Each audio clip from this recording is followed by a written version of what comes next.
Hello and welcome to Health Live at Seniors Today. We are delighted to have here with us Dr. Puneet Mashru, a leading rheumatologist who's practicing at the Jaslok, Breach Candy and HN Reliance hospitals in Mumbai. Dr. Mashru completed his super specialty training in rheumatology from the PD Hinduja National Hospital and Research Center with additional training at the Christian Medical College, Vellore and NNUH, UK. Dr. Mashru will today speak and address questions on rheumatoid arthritis for senior citizens. Thank you for being here, Dr. Mashru. Thank you so much for having me. It's a great pleasure to be here.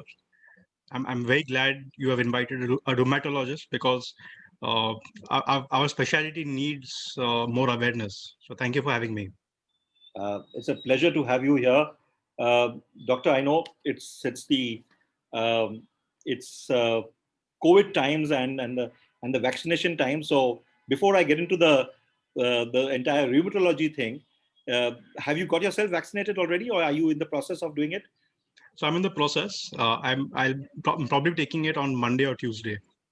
Interesting. And are there, we keep talking about, we keep learning the fact that there is a certain amount of fear or tentativeness in the healthcare fraternity also. Is that there now, or is it all clear? So some of them are skeptical, but I would say most of them are keen to take it because being healthcare professionals, we are seeing patients daily, so we are at risk. And whatever data that has come, especially with the Covishield vaccine, it looks promising, is safe. Already many doctors have already taken it. So many of my colleagues and all have taken it, and they're absolutely fine. So I'm looking forward to take my vaccination actually on Monday or Tuesday, depending on the slot availability.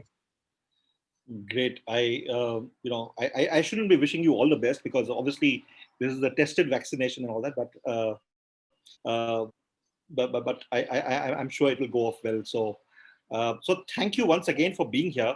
And since the topic is rheumatology, I would request you to say a few opening remarks and then we can get on to the questions from our people. If you have any questions for Dr. Mashru, please put them in the Q&A tab that is there on Zoom, and we'll be happy to have him answer it. In those of you who are watching it on Facebook, please put it up on Facebook and we will also address the question to Dr. Mashru. So over to you, Dr. Mashru. Yeah. So whenever I introduce myself as a rheumatologist, people are a little perplexed. They don't know who a rheumatologist is, So they know who a nephrologist is a kidney specialist, or a cardiologist is a heart specialist, and so on. So they don't understand who a rheumatologist is. So I'll just give a brief introduction, what we do.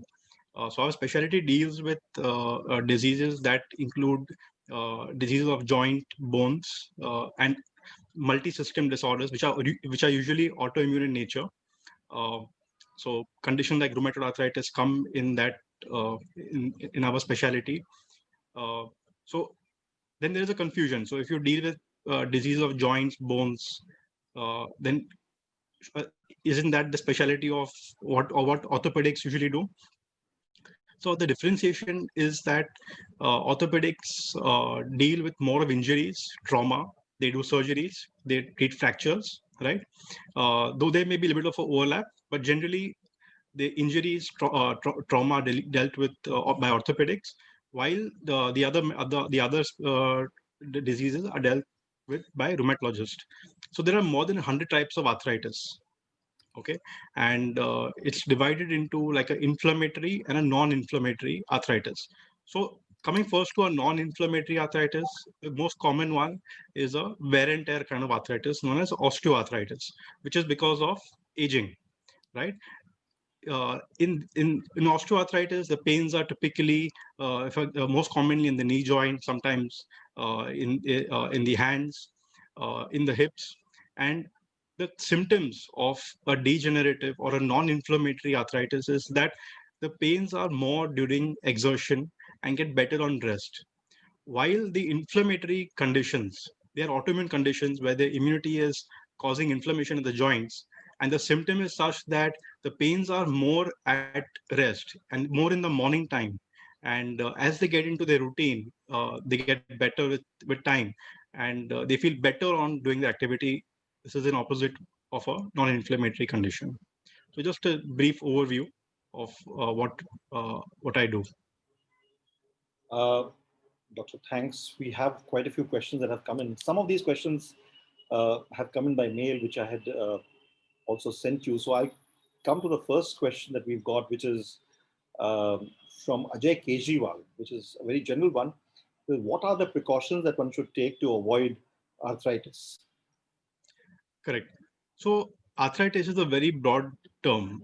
If you're talking specifically in terms of rheumatoid arthritis, uh, we don't know why it occurs.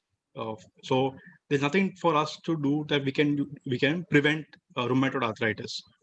But in terms of rheumatoid arthritis, why it occurs, I'll give some basic understanding. It occurs because of a genetic predisposition, and there's something in the environment that probably triggers off the condition. It's not as simple like TB. We know TB happens because of this. Malaria happens because of a particular organism. Rheumatoid occurs because of a genetic predisposition plus something that in the environment that triggers off this condition. We don't know. So in short, we cannot prevent rheumatoid arthritis, but we can be aware of the symptoms and diagnose it early and treat it early. We have a question from Manish Agarwal, who asks, is there really no complete cure? He is very worried about his everyday life of his mother. Yeah. Okay. So rheumatoid, there is no cure for it, but that's not a disheartening fact. It's something like thyroid or like diabetes, right? So there's very effective medicines to control the disease, right? And if they are on medicines, most of my patients will forget that they have rheumatoid. They have joint pains. They will be absolutely, they will be like normal people, like everyone else. And so the medicine is very effective, but they need to be on the treatment to control the disease. But there's no cure. We have a question from Niranjan Agarwal, who says, Dear Dr. Mashru, I'm 73 years old and I'm suffering from rheumatoid arthritis since 2009, which is 12 years. I'm taking consultation with he's mentioned the doctor's name. Medicines prescribed are Tab Arava, 10 mg, 5 days, Tab SAS, DS, 1 gram, 1 in the afternoon, 1 at night, injection Folitrax, 17.5, Tab Folvite, 5 mg, 1 tablet. I got operated by Dr. Mullah for replacement of knees in the year May 2018. Should I continue above the above medicines, or is there any chance to reduce them? Yeah. So it's a clinical judgment. Generally, as I said, there's no cure. So usually the medicines will be ongoing. But if the patient has been in complete remission, for example, for a year and a half, then we may attempt to reduce the medicine step by step, and then see how what lowest possible dose we can get down to. But that is after a disease has been stable for a year and a half. So I would suggest you visit your rheumatologist and consult with him or her, and discuss this option with your doctor. He also asks whether he could consult you for a second opinion, and so can I recommend that he should contact somebody Yes. via the blog, or you have a contact ID that you could give? Yes, sure. So you can contact on my email ID, puneetmashru@gmail.com. So that's okay. Or you can contact the hospital directly at Jaslok or at HN Reliance Foundation Hospital, and they would give an appointment. Great. So we will mention these email IDs and coordinates in our takeaways that we carry on Monday, and that should help. Doctor, we have another question from Mr. Vinod Sharma, who says, my RA factor is 12 and I have joint pains, whereas my daughter's reading is 31 and she has no symptoms and pain. Yeah. So diagnosis of rheumatoid arthritis is a clinical diagnosis. We don't treat a report, we treat the patient. And the rheumatoid factor test that is there is taken in the context of the patient having this, what symptoms the patient is having and what findings in terms of an examination what they have. uh, Rheumatoid factor test is not like a sugar test. Like suppose in if a patient if somebody has sugars which is high, and they have no symptoms, still they consider diabetic and they need to be treated. That's not the same with our rheumatology patients. These tests need to be taken in the entire clinical context and then treated. There are a lot of rheumatoid patients who can have the RA test negative. For example, 35% of them will have RA test negatives. And if I check the entire population, a normal population who has no symptoms, 10% of them would have this RA test positive, but they don't need to be treated because they don't have any symptoms. So we don't treat the report, we treat the patient. Right. We have a question from Prerna Chaudhary who asks, do you have any recommendations for a patient just diagnosed with rheumatoid arthritis? Okay. The recommendation would be is that they need to be treated at the earliest with arthritis medicines. Uh, there is a lot of misconception on the treatment.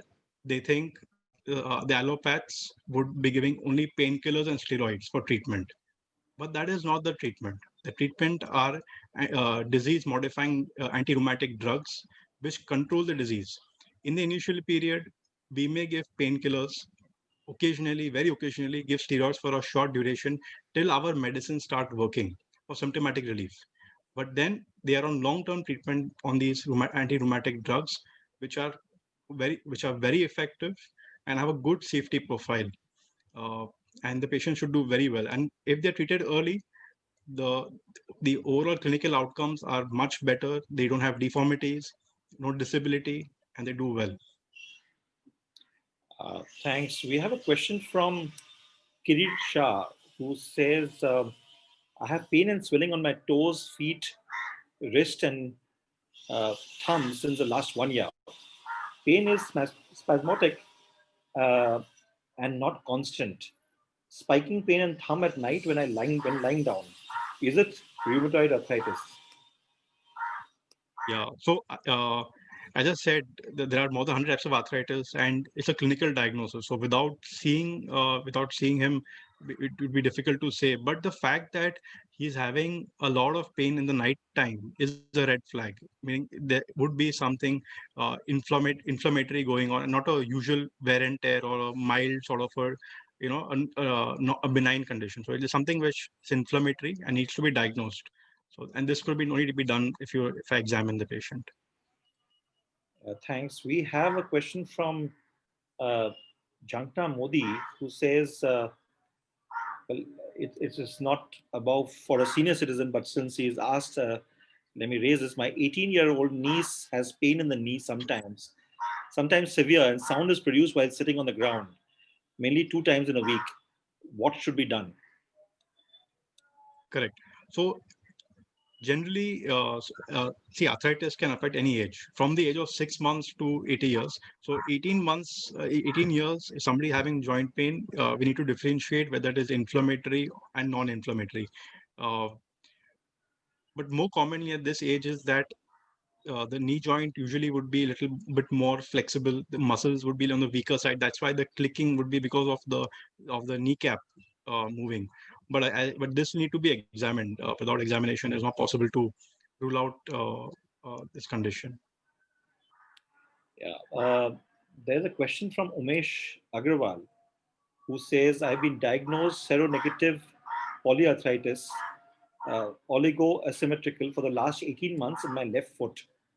I'm on tofacitinib 5 mg twice a day, and after significant relief, the dose was reduced to once a day.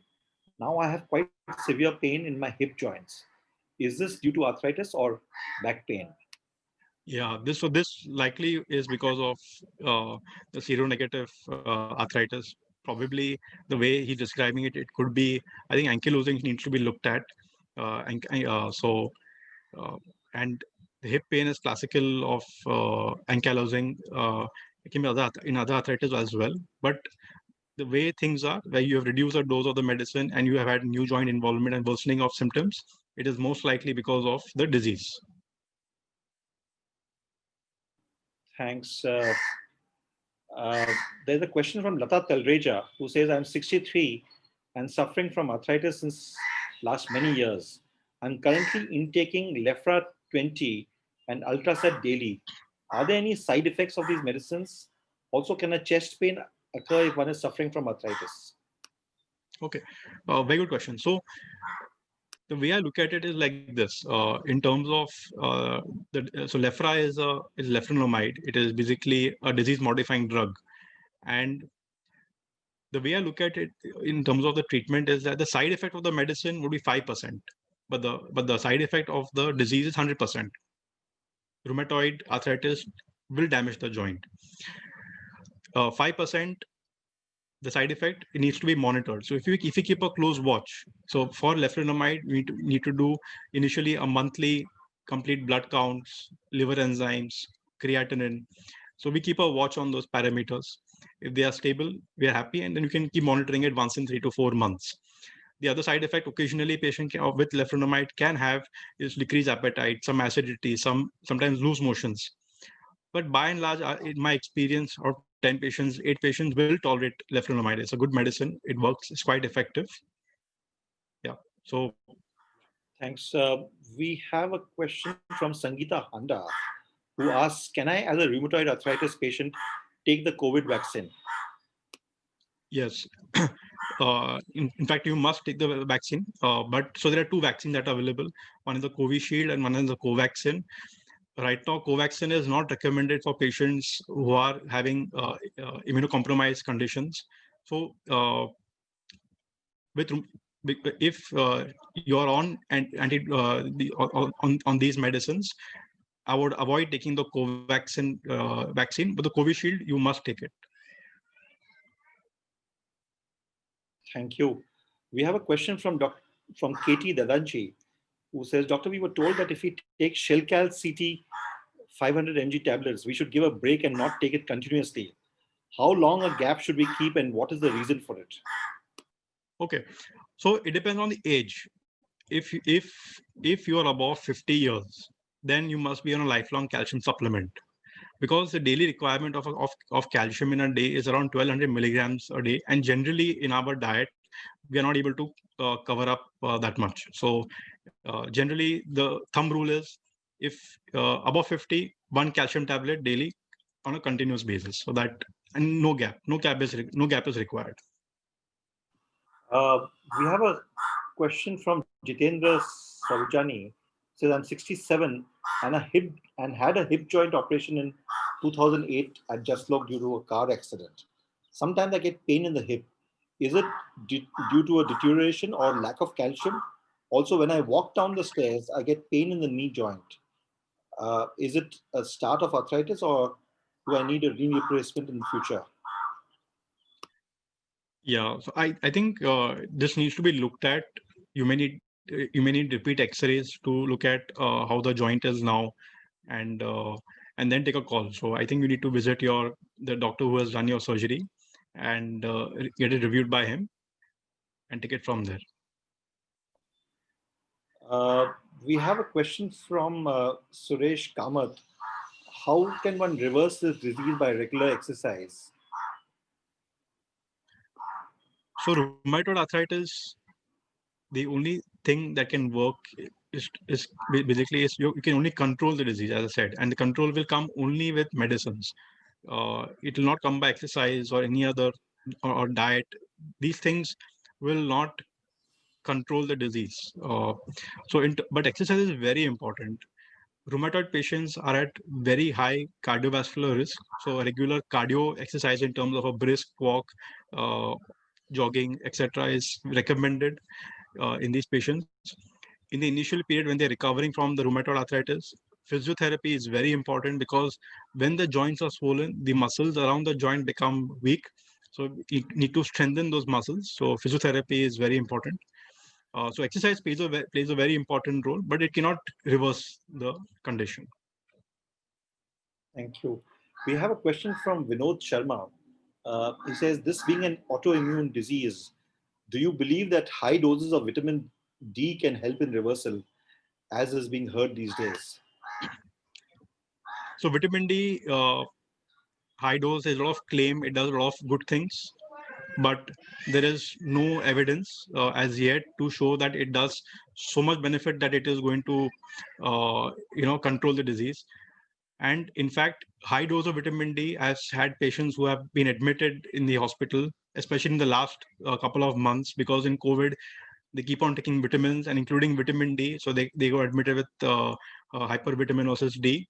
And so we had to manage the complication of high vitamin D. So I would say, please stick to normal vitamin D supplementation as per your physician. Thank you. We have a question from Lata John, who says, my question is that my many of my bones are enlarging. That is my collarbone, her knee cap bone, her big toe bone joint. What is the reason and what is the treatment? I'm already getting the treatment for arthritis. Please suggest some exercises too. Okay, I don't know what arthritis she's suffering from. If it is rheumatoid, then maybe her disease may not have been controlled well initially, and that's why she is having some changes in the joints. But sometimes, as part of the wear and tear kind of arthritis, also you can get a bit of changes in the joints because of laxity of the joint and bit of wear and tear. So it would depend on a diagnosis. But the way I look at it is that don't worry too much about the shape of the joints.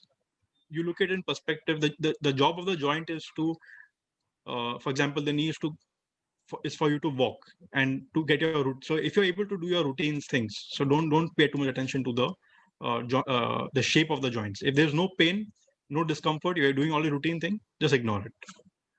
Right. Thank you. We have a question from Lata Talrecha again. Could you also kindly advise if chest pain can occur due to arthritis? If yes, how do we identify that the chest pain is due to arthritis or due to any other reason? We have Yeah, taken the echo test and the ECG, all reports are normal. correct. So sometimes rheumatoid can cause a bit of inflammation in the covering of the lung, and lead to small little fluid collection there, which can occasionally lead to chest pain. So it can happen. The way to diagnose it by doing a simple ultrasound of the chest area and look for that inflammation and the fluid there. But there are many other causes of chest pain. So this part, if it is there, and if you're having rheumatoid, then this should be ruled out. We have a question from Suresh Kamath, who says calcium mineral comes in two forms. One is calcium carbonate and the other is calcium citrate. Which is better? Yeah. So the calcium citrate, I would recommend somebody if they are on a lot of antacids, so a lot of the pantoprazole and rabeprazole and other acidity medicines, because so calcium citrate is better absorbed in this scenario. So that's the time when I would use it. But calcium citrate is quite big. So if the patient not on all these antacids, then I would prefer to give them the calcium carbonate. Right. Otherwise, there's no difference. We have a question from Swapnali Prabhu, and there's another question about the hereditary issue. So Swapnali Prabhu says rheumatoid arthritis is this hereditary, which you mentioned. What precautions we should take to avoid? And it's the same question by another person who wants to be anonymous, as says that I have someone in the family who has rheumatoid arthritis. How do I know that I have not got the same, and how do I prevent it from happening? Correct. So rheumatoid, there is a genetic predisposition to it, but uh, and there's a slightly higher tendency to have it in the family, but it is not that the incidence is not that high. So if somebody in the family has rheumatoid, it doesn't mean that the possibility of somebody else in the family, the blood relative having rheumatoid, it will not be that high. So the other thing is that there's nothing there to prevent the condition, uh, but we should know the symptoms. So rheumatoid arthritis, I'll tell you the symptoms. Typically, they come with joint pains, which is equal on both sides. Okay? Commonly involving the fingers, the hands, the wrist, the shoulder, knees. Okay, so small and large joints, but predominantly the small joints. The pains are such that there may be a small swelling, slight swelling, can be associated with redness and morning stiffness. Morning stiffness is very important. Rheumatoid patients, when they're not treated, they get up in the morning, they are unable to move freely. They are stiff for 1 hour, 2 hour. They go for they need hot water bath. They need to stand near the kitchen and near the stove to or the gas to start moving their joints. And after 1 2 hours, they are able to get into some sort of routine. So that is the symptom of rheumatoid. And whichever joint is affected, they have a lot of difficulty in moving that joint. For example, if the finger is affected, they're unable to make a fist or strong fist in the morning, or the shoulder is affected, they're unable to move the joint, and not for 5 10 minutes, but for half an hour, 1 hour. So this is a symptom of rheumatoid arthritis. So if at all you start developing joint pain with those symptoms that I've described, then you need to consult a rheumatologist and get yourself diagnosed. But just I would not recommend you to doing a blood test if you're not having any symptoms. Right. We have a question from Prashant Nimbalkar, who asks what kind of exercises are suggested for a knee replacement done in March 2020. I'm asking for my wife who's 65 and she has gained a lot of weight during this lockdown. We have another question which is there, which is lockdown related. And says, Doctor, I have been advised by my uh, doctor that I need to do regular exercises to prevent an aggravation of my RA. However, in the lockdown, I could not do any of them. And now there's a fear that there may be another lockdown. Could you suggest things that I should do in case there's a lockdown again? Okay. So first, coming to the first question, Right. the patient who's had the knee replacement. So yes, need to strengthen the thigh muscles. So the thigh muscles, the hip muscles. So these are the areas that need to be worked on. And I think you take a help of a physiotherapist to strengthen those muscles. So that is one aspect. Coming to the next question in terms of exercising. So I'll divide exercise into three parts. One is cardio. So cardio in terms of a brisk walk, not a slow walk. You need to walk at a pace where your heart rate goes up. Okay. So at least I would say 5 times a week for a rheumatoid patient. Half an hour, 45 minutes of daily of a walk at least 5 times a week. Secondly, would be in terms of uh, strengthening of muscles. So this is very important, especially after age of 60, 65. The muscles mass tends to go down, and it's something known as sarcopenia. So you need to strengthen the muscles, and the way to do it is by doing weight training and resistant training. So that is very important. There is some misnotion that that after a certain age we cannot do weight training. So, but that is absolutely incorrect. So, in my presentation, I show a patient, I show a lady 90 years old winning a weightlifting competition. So, weight training can be done at any age. The third thing is balancing exercises. So, these are three things that I would recommend anybody above the age of 60 to do. And rheumatoid patients, definitely cardio and resistant exercises both are very important. Right. So a question was asked by Lata John earlier, and she's just sent a message saying that she's taking Madrol 4 mg for more than a year, which have been prescribed by her rheumatologist. Should she continue it or not? Right. So now this is a clinical call. Medrol has been given for what? It's been given for the joints or for some other rheumatoid complicated related issue, because sometimes rheumatoid can affect the lungs also. So whether it has been given for what reason, that I don't know the clinical context. But if it has been given only for the joints, maybe it can one can try to taper, reduce the dose, uh, and take it from there. But I think you need to consult your rheumatologist and discuss this option. Yeah, so she says it's for the joints that So she's. maybe, yeah. So maybe one can attempt to reduce the dose of Medrol, uh, and also at the same time increase the dose of the other medicine. So generally, if you reduce the steroid, the Medrol, likelihood that the disease may come back a bit. So you need to increase the dose of the anti-rheumatic drug. I must advise to all the people who are asking questions, and doctor has suggested things, that there's no alternative to actual clinical examination. So whenever there is something being advised, please factor that in, that the ideal thing to do is for clinical examination. We're just trying to help you out with knowledge and with specific solutions to your problems, but do consult a doctor for whenever you think it is necessary. Absolutely, I absolutely agree with you. This is, as I said, you need to discuss. I said discuss this option with your rheumatologist or with your doctor. Uh, so don't reduce the medicines, don't make adjustment in doses without discussing with your doctor. So you must consult your doctor and then take a decision. There's a question from Nisar Ukaboy, who says, I get burning sensation in my index finger and occasionally in the sole of my feet. My fingers pain when the handshake grip is tight. Is this rheumatoid arthritis? I get pain in the neck when I get up in the morning, which is better as the day progresses. Uh, he says that he's 78 years old.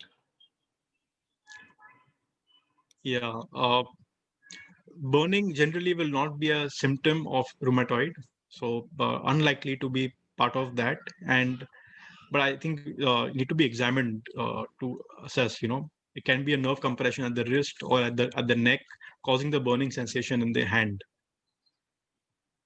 Uh, Doctor, a question from an anonymous attendee is, what is your view on taking a massage for a rheumatoid arthritis patient? So massage will make you feel better, okay, but it does nothing for the disease as such. So you can, if you do, and the massage is basically for the muscles. So if you feel better, you can do it, but the medicine need to be continued. It's not a replacement for medicine. So, this person has asked another question is, would you know where I can get somebody who's a trained massier, who's a medically trained massier? Okay. Uh, so I'm not really sure about this. Honestly, I don't know. Yeah, because there are massiers and massiers, but not all of them are medically qualified, and so there is a possibility of an error. So there are qualified osteopaths. So there are some good osteopaths that are there. So, but must, I'm not sure about the other one. Yeah. There is a question from Jennifer Murray, who says, knee pain, glucosamine and omega-3, will that help? And the second one is L4 and L5 compression is causing a lot of pain. Seeing an orthopedic who's treating with electropathy, will this help? So coming to the first question, osteoarthritis uh, is a degenerative disorder, and glucosamine may provide some symptomatic relief. There's some evidence to say that it may provide some symptomatic relief.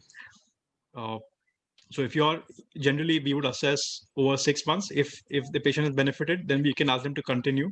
But if at all they've not got benefit after taking 6 months, 3 to 6 months, then we would tell them to discontinue it.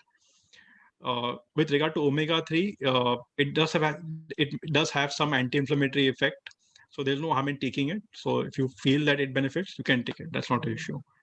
Right. With regard to the L4, L5 compression, I think the orthopedic would need to take a call, because they need to decide where exactly the compression is, how severe it is, what are the other associated symptoms, if any other neurological defect is there.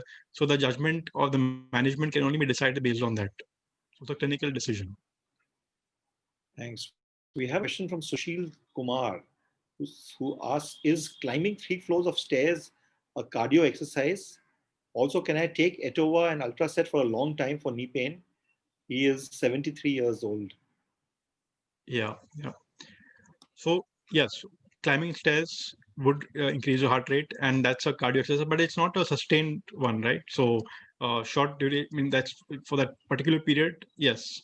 Uh, with regards to the medicine, long-term painkillers is a definite no. So Etova is an anti-inflammatory, and taking it long-term would cause issue of kidney, can cause ulcers, and a host of other issues. So definitely a big no for Etova. Ultracet also can be sometimes little addicting. So better to avoid. Paracetamol is the safest medicine to take. So like so paracetamol, if at all pain, you can comfortably take. That's not an issue. But you need to consult your doctor and take a call from there. Yeah, we have a question from Dr. Rajesh Patni, who says suffering from severe pain in the knees, especially during sleep at night, walking when pain in calf, severe backache, compression in L5, L6. Right.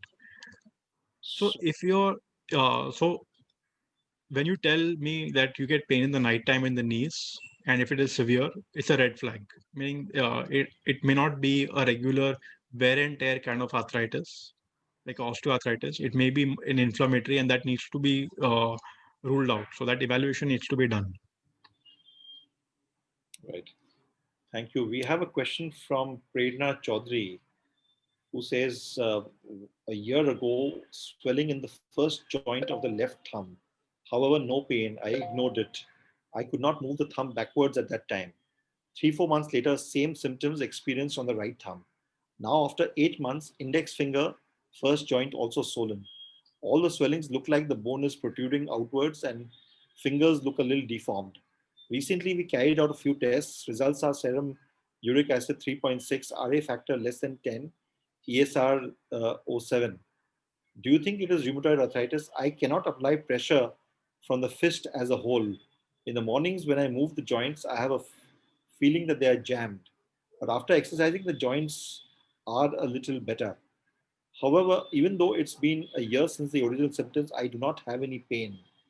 Please advise. And she's not exactly a senior citizen, but she's 54. Okay.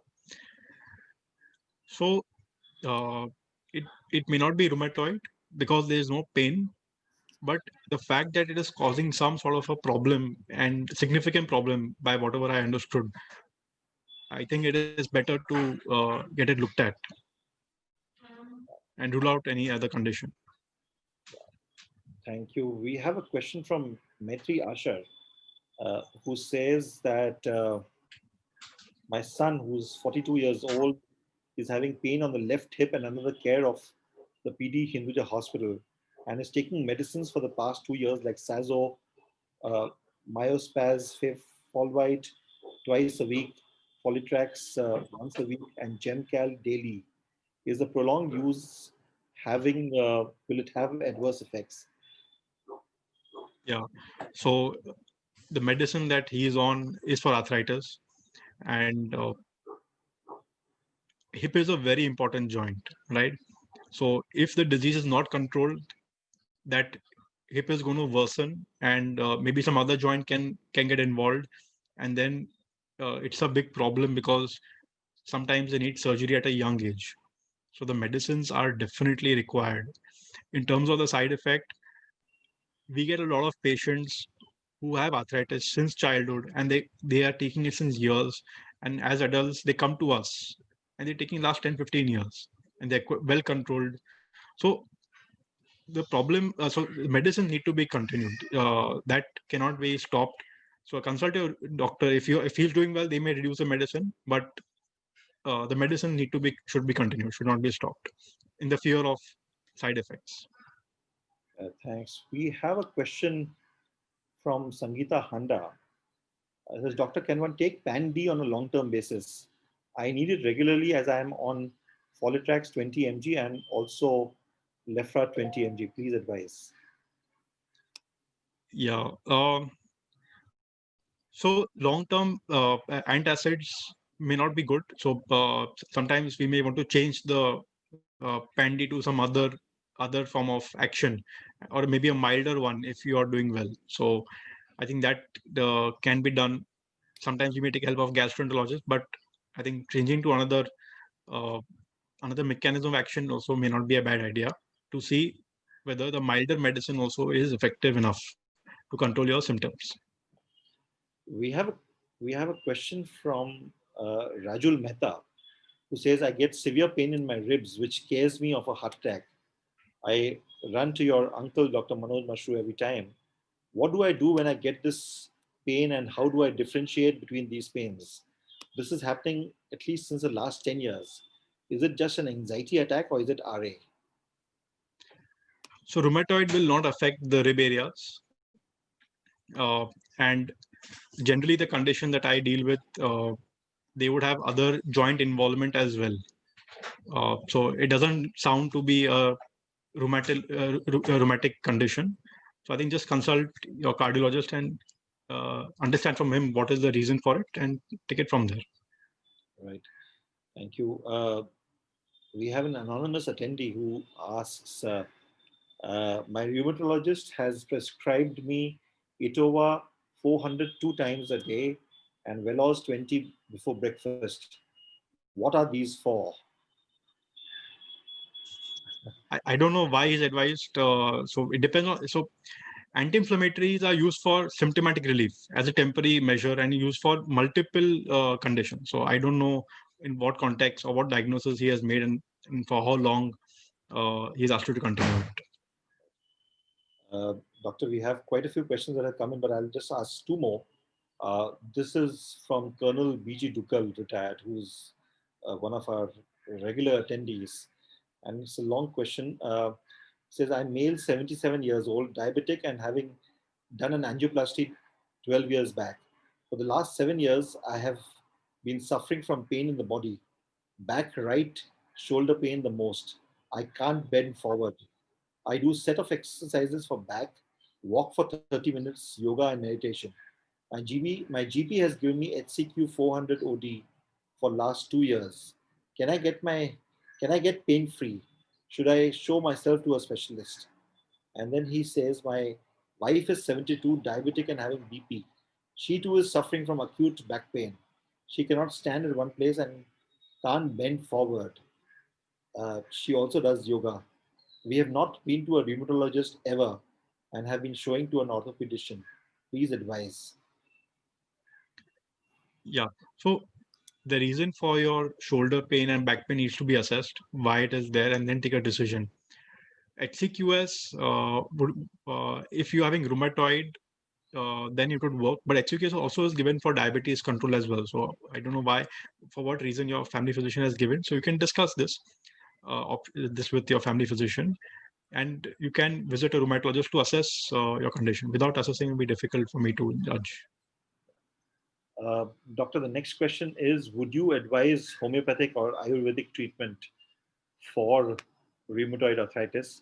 Yeah. I was also told that one could look at alternative therapy like acupressure, sujok, etc. for rheumatoid arthritis. Correct. So alternative therapies, so as I said, rheumatoid, there's no cure. So you go to any pathies, there's never going to be any cure that is going to come. In terms of in terms of the effect, alternative therapy like homeopathy, Ayurvedic, efficacy is not proven. So for our medicines, there is scientific data that tells us that we can prevent joint deformities, and we can control the disease to this extent, and so those kind of things are assessed. With the alternate therapies, that's not the case. It may provide some symptomatic relief, but in my experience, I've had many of them come and they come with deformities. So it doesn't work that well. With Ayurvedic, the so-called sometimes the spurious Ayurvedic people, they sometimes put steroids into their medicines. That is known. And I'm not talking about the good practitioners, but many of them so-called Ayurvedic, they make medicine themselves and they put steroids, and then there's steroid-related side effects. In Ayurvedic by itself, people say there's no side effect, but in their treatment they put heavy metals. They put so as part of the treatment they put heavy metals in the thing. So it is known that sometimes they can have liver side effects, kidney side effects. I know some patients who have had transplants because of side effect of Ayurvedic alternative treatment. So to say it is safe and efficacious is incorrect. So I'm not against anybody, but my view is